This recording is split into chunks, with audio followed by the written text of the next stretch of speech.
Bonjour à toutes, bonjour à tous, bienvenue sur Radio M. Dans l'actualité, le président du Conseil européen Charles Michel a indiqué que l'Algérie était un partenaire fiable, loyal et engagé en matière d'énergie à l'issue d'une audience que lui a accordée le président Abdelmadjid Tebboune hier à Alger.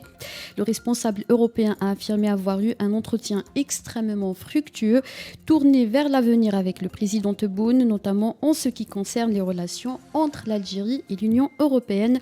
Charles Michel est attendu ce mardi au Qatar où il va rencontrer des responsables du groupe public Qatar Énergie, l'un des principaux exportateurs mondiaux du gaz naturel. Le déplacement du président du Conseil européen intervient dans un contexte de pénurie de gaz en Europe engendrée par la guerre en Ukraine. L'Alliance des pays producteurs de pétrole, OPEP+, a décidé de baisser le niveau global de sa production de pétrole de 100 000 barils par jour à partir d'octobre prochain. Une décision qui a été prise hier à la 32e réunion ministérielle OPEP et non OPEP. La production pétrolière de l'Algérie s'établira à 1 million de barils par jour à partir de la même date. L'organisation de l'OPEP et ses alliés de l'OPEP+ ont par ailleurs réitéré leur engagement de poursuivre leurs efforts afin d'assurer un approvisionnement stable et régulier du marché. 57 véhicules de luxe appartenant à l'ancien homme d'affaires Mahieddine Tahkout ont été récupérés cette semaine par les services de la Sûreté nationale. Les autorités ont indiqué avoir également démantelé un réseau de corruption et de blanchiment d'argent en relation avec l'ancien homme d'affaires qui se retrouve actuellement en prison pour des affaires de corruption. Ces véhicules ont été récupérés dans des garages répartis sur 8 wilayas.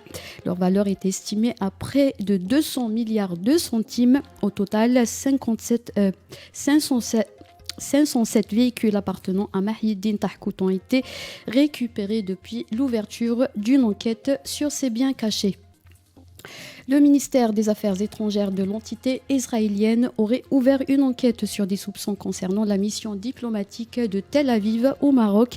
Selon des sources médiatiques, notamment israéliennes, plusieurs femmes marocaines seraient victimes de harcèlement et d'exploitation sexuelle par des diplomates israéliens. L'enquête concerne également des conflits entre les diplomates et la disparition d'un cadeau précieux reçu de la cour royale marocaine. Le chef de la mission diplomatique israélienne et ancien ambassadeur en Égypte, David Govrin, est au centre de cette enquête. Rappelons qu'Israël et le Maroc ont repris leurs relations diplomatiques en 2020 après leur suspension en 2000.